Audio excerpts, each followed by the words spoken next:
آیہ کریمہ نمبر 26، 27، 28، 29 اور 30۔ نحمدہ ونصلی ونسلم علی رسولہ الکریم، اما بعد فاعوذ باللہ من الشیطان الرجیم، بسم اللہ الرحمن الرحیم۔ کل من علیہا فان وَيَبْقَى وَجْهُ رَبِّكَ ذُو الْجَلَالِ وَالْإِكْرَامِ فَبِأَيِّ آلَاءِ رَبِّكُمَا تُكَذِّبَانِ يَسْأَلُهُ مَنْ فِي السَّمَاوَاتِ وَالْأَرْضِ كُلَّ يَوْمٍ هُوَ فِي شَأْنٍ فَبِأَيِّ آلَاءِ رَبِّكُمَا تُكَذِّبَانِ۔ صدق اللہ العظیم۔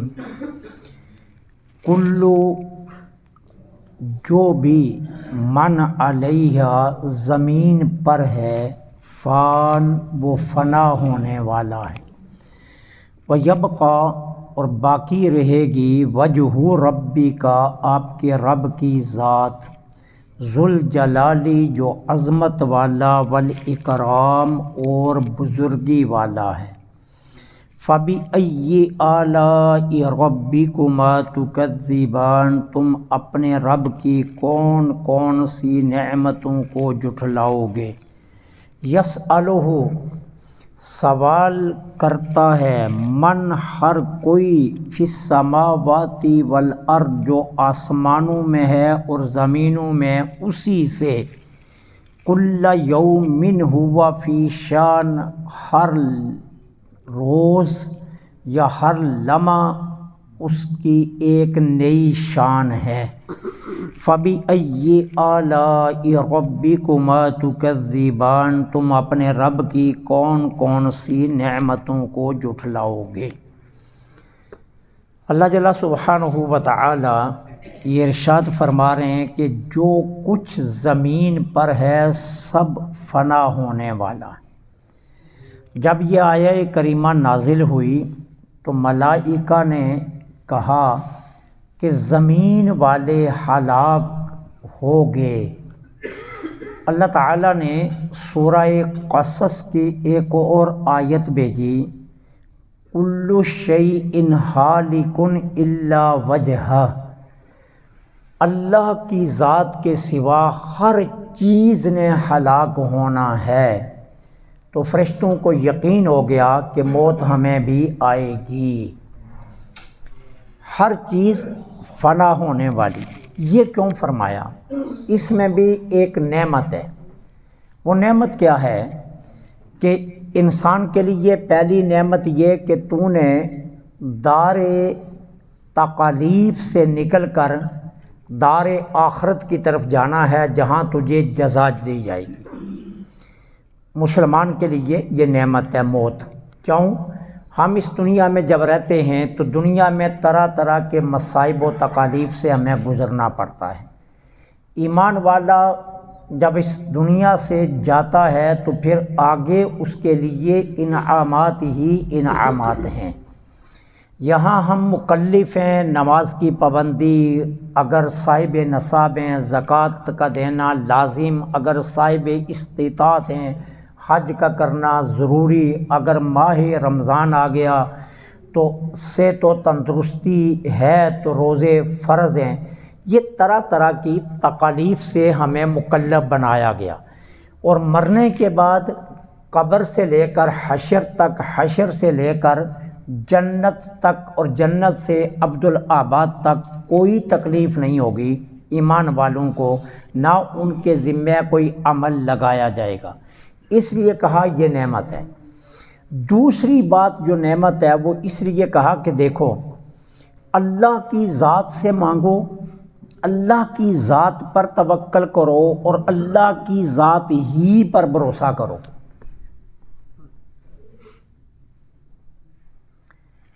کوئی دنیا والا تمہاری تکالیف کو دور نہیں کر سکتا۔ اگر کوئی کرتا بھی ہے نا تو اس کے دل میں جب تک اللہ نہ ڈالے اتنی دیر تک نہیں کر سکتا۔ وہ کہتے ہیں کہ ایک کشتی دریا میں تیر رہی تھی، اس میں کئی لوگ سوار تھے، لیکن اس میں ایک اللہ کا نیک بندہ بھی تھا جس کا یقین کامل تھا کہ میں نے اللہ ہی پر توکل کرنا ہے۔ اب کشتی درمیان دریا ٹوٹ گئی اور لوگ ڈوبنا شروع ہو گئے۔ جس کو تیرنا آتا تھا وہ تیر گیا، کچھ ڈوب گئے۔ وہ جو اللہ والا تھا وہ بھی اچکولے کھانے لگا، پانی میں ڈبکیاں لینے لگا اور زور زور سے اللہ کو پکار رہا۔ تو اچانک اس کے سامنے ایک تختہ آ گیا، تو اس نے کہا میں نے تو تختے پر نہیں چڑھنا، نہ میں نے تختے پر سوار ہونا ہے، میں نے تو اللہ مجھے خود بچائے۔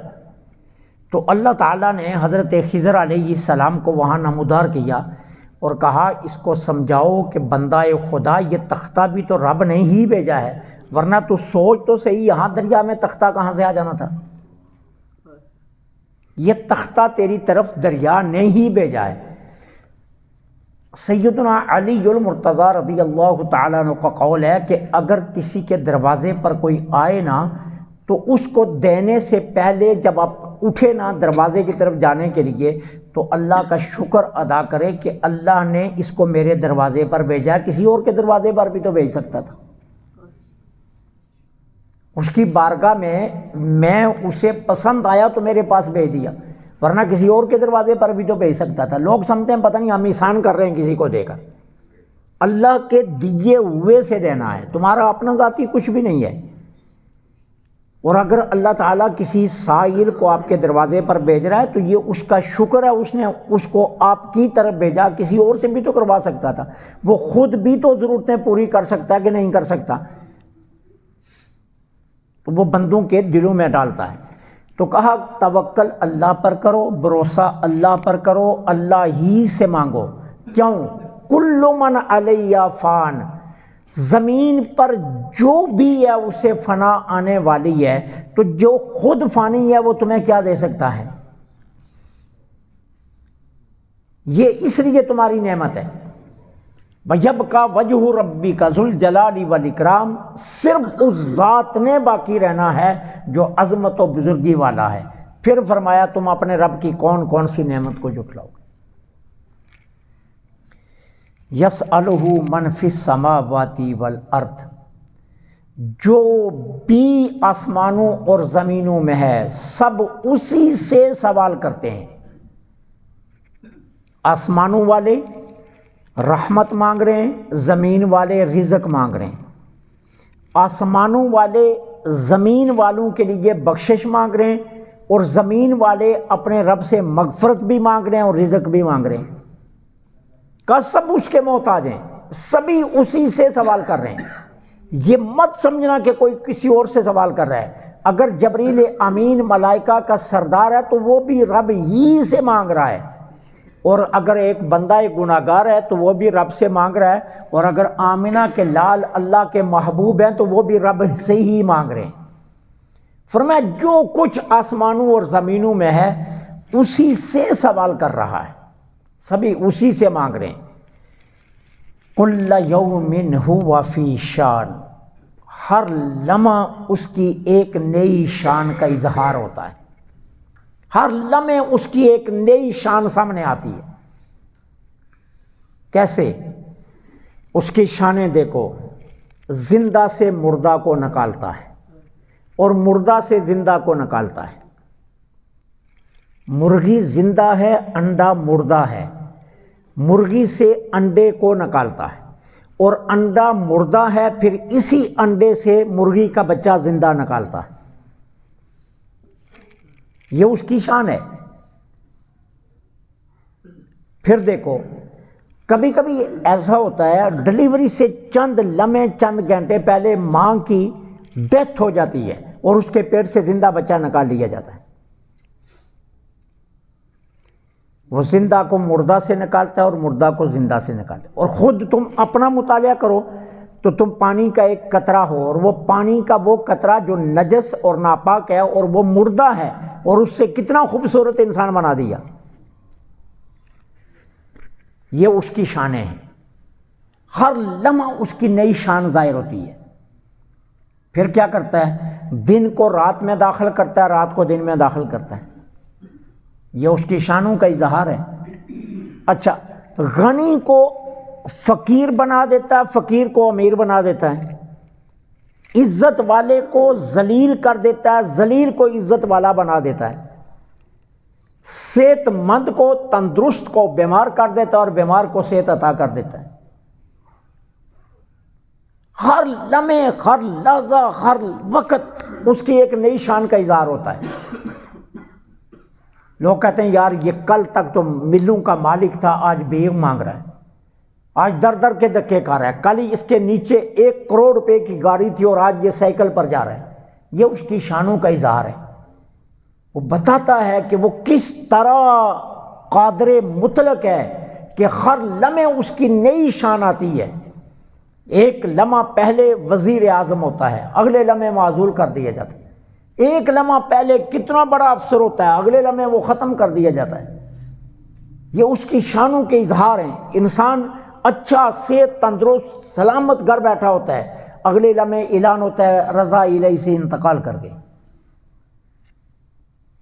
یہ اس کی شانوں کے اظہار ہیں سبھی، کہ غریب کو امیر کرتا ہے، امیر کو غریب کر رہا ہے، عزت والے کو ذلیل کر رہا ہے، ذلیل کو عزت والا بنا رہا ہے۔ یہ سب اس کی شانیں۔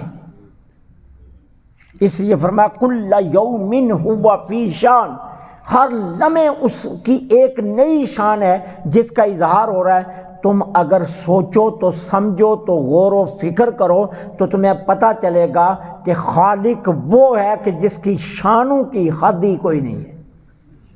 ہر لمحے اس کی نئی شان کا اظہار ہوتا ہے۔ پھر فرمایا فَبِأَيِّ آلَاءِ رَبِّكُمَا تُكَذِّبَانِ، تم اپنے رب کی کون کون سی نعمتوں کو جھٹلاؤ گے۔ کس طرح ماں کے شکم سے تجھے دنیا میں لے کر آیا، پھر تو رینگتا تھا زمین پر، پھر لڑکھڑا کر چلتا تھا، پھر تجھے قریل جوان بنا دیا، تو زمین پھاڑتا پھرتا تھا، پھر تجھے بڑھاپے کی طرف لے گیا، کمر جھک گئی، گھٹنے درد کرنے لگے، آوازیں نکلنے لگی، اور پھر کس طرح آہستہ آہستہ تو لقمہ اجل بن گیا۔ کہا یہ سفر جو تو نے طے کیا، اس سفر میں تو دیکھ کتنی شانیں تیرے رب کی ظاہر ہوئی ہیں۔ کبھی آئینے کے سامنے کھڑا ہو کر دیکھ تیری جلد میں کس طرح کھچاؤ تھا اور اب تیری جلد کتنی ڈھیلی پڑ گئی ہے، کس طرح تیرے سیاہ بال چمکتے تھے اور اب چاندنی آ گئی ہے، کس طرح تو طاقت کا چشمہ تھا اور آج تو خود محتاج ہے، کبھی آسے کا سہارا لیتا ہے اور کبھی دیواروں کو پکڑ پکڑ کر چلتا ہے۔ کل یوم ہوا فی شان، ہر لمحے اس کی ایک نئی شان کا اظہار ہوتا ہے۔ اب بتاؤ کہ تم اپنے رب کی کون کون سی نعمتوں کو جھٹلاؤ گے۔ اللہ سے دعا